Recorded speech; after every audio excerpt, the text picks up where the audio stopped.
important concept here, and there's always another bus coming along. Remember, there's 50 million content people.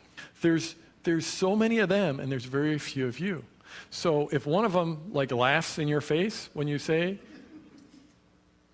whatever it is, 15,000, 5,000, 1,000, whatever, it doesn't matter, because there's going to be another one and another one. Jeff Johnson is a very good friend of mine. One of the things I learned from him was this thing. He said, always practice on your B clients. Always practice on your B clients. And so he was specifically, I'd been already at that point, they heard my 6 and 7 story, and I was invited to speak at a seminar. And it wasn't like the biggest, most prestigious seminar. It was a lesser seminar, a less prestigious seminar. And I couldn't decide whether I should go to speak at that one or wait to get asked to speak at a bigger one or something like that. And Jeff's like, you want to practice on your B clients. Go to that other one and figure out what you're going to do on stage. Figure out what you're going to talk about. Figure out your presentation. Figure out how to be on stage. I've never been on stage before, okay? And there's a certain comfort level. I could get up here, and frankly, I could fall off the front of this thing, and I'd get up and I'd make a joke and just keep on going. Because it's not like I'm on stage hundreds of times a year, but it only takes 2 or 3 times till you figure anything out. You figure out, the first time you do something, you figure out 70% of what you need to figure out. And by the 3rd time, you've got 80 to 90% figured out. And so it's the same thing with pitching someone. It was the same thing for me getting on, Jeff said, practicing your B clients. So I went to that smaller seminar, and I gave a presentation. It wasn't the greatest presentation ever.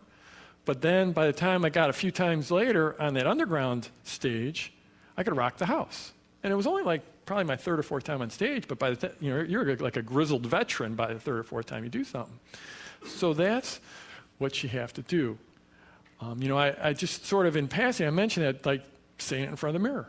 This is what I'm going to charge. Practice in front of the mirror. Practice, like I said, in front of your family. And it's that simple. And we'll go through this conversation. We'll practice this. But when you get down to this is the way we typically work. This is our normal and customary. Those are great words. Normal and customary. This is the way we typically work is we charge X number of dollars up front, and really that's just a sliding fee to get on our calendar.